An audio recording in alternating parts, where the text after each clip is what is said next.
October 3rd, 2013, the 15th cycle of peace talks start. The FARC pleads never again civil war, as well as for a compensation of the victims of the armed conflict. After a 2-week recess, the FARC pronounces itself in favor of a collective pardon.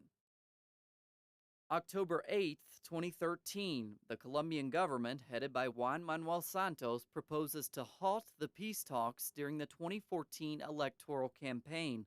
The following day, the FARC states that it would accept the suspension as soon as it is officially requested. October 13th, 15th cycle of peace talks finish in Havana. No progress is made on the topic of political participation. October 17th, 2013, first anniversary of the Colombian peace talks. After 15 cycles of negotiations between the FARC and the Colombian government, there is still no agreement on 5 of the agenda topics. October 26, 2013, the President of Colombia, Juan Manuel Santos, urges the FARC to speed up the negotiations between the two parties in Havana in order to reach an agreement. The FARC replies that negotiations are progressing as planned. November 2nd, 2013. Despite the fact that the peace talk cycles are about to end, the FARC announces an extension in order to come to an agreement on political participation. November 6, 2013. The FARC and the government of Colombia finally agree on the political participation of the guerrilla group. It was the second topic on the agenda. November 22nd, 2013. Piedad Cordoba, a humanitarian activist and spokeswoman of Colombians for Peace, sends a letter to Juan Manuel Santos and the FARC asking for an agreement on ceasefire from December 16th to June 2014.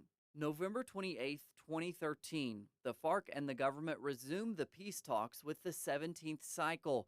The debate would focus on a common topic in the agenda: finding solutions to illicit drug crops and to drug trafficking. December 8th, 2013, another peace talks round finishes. The main topic: find solutions to illicit drugs problem. December 24th, 2013, the FARC and the ELN, or the National Liberation Army, in a joint statement asked President Juan Manuel Santos to help bring the peace talks to the ELN. January 19th, 2014, the FARC presents 5 proposals on anti-drug policies. January 30th, 2013, Colombia's State Council urges President Santos to include anti-personnel mines in the peace talks. April 24th, 2014, the Colombian government and the FARC resume the peace talks on illicit drugs, third topic on the agenda. May 16th, 2014, a partial agreement is reached on the fourth topic of the agenda, illicit drugs. There were some exceptions: to immediately stop glyphosate fumigation, to fully compensate the victims, and a new policy on crime.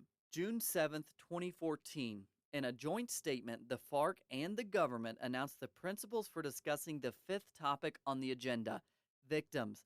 Also, they discussed the creation of a commission to discuss the 3rd topic on the agenda: the end of the conflict. The Historical Commission of the Conflict and Victims will also be created. They agree on the organization of forums about victims and receive representative groups of victims of the conflict, as well as create a subcommission on gender. August 21st, 2014, the Historical Commission of the Conflict and their victims is settled.